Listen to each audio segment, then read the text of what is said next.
Hey, you're in the Den with Dr. Jen, and I'm here with Dr. Neil Cannon, who's a sex therapist and a licensed marriage and family therapist, and we're talking about sex addiction. And I'll say sex addiction in quotes because it's rather a controversial term in our field and in our culture overall. What do you think about this term? The way I think about it is that it's sometimes very problematic. It's problematic for the individual and the way he or she feels about themselves, and it's problematic sometimes for relationships. Okay, so you kind of stay away from the labels per se, and you just look at how something's not working in somebody's sexuality or their relationship. Right, to me, because I think one of the biggest problems with the whole thing is the labels that we as a culture put on it, the stigma now that goes with being a sex addict, couples labeling each other as sex addicts. Yeah. Not useful.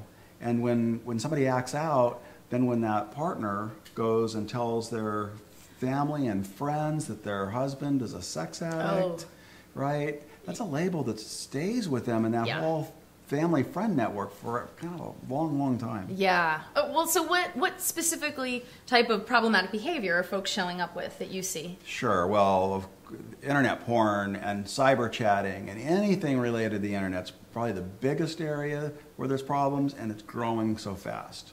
So where 20 or 30 years ago it was more around similar behaviors but having to do with things in the flesh, now it's all being fueled by cyberspace. Gotcha. Okay, so we're seeing the numbers of the prevalence of this going way up. Right. Okay, so what do you do if somebody's showing up with you with some sexually problematic behaviors? What's your approach?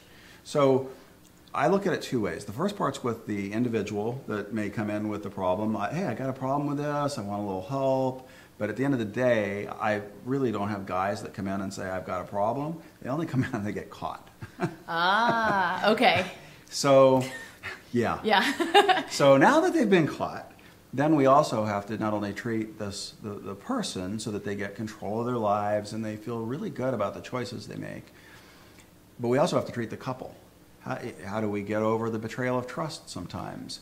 How do we work through the fact that you've been ignoring me for the last 5 years, right? So to get that couple to rebuild trust and to rebuild their relationship in a way that's better than it was before this problem got found out. Yeah. Okay, so this whole new place of creating a new foundation and building up from that. So awesome, really valuable information. Thank you, Neil.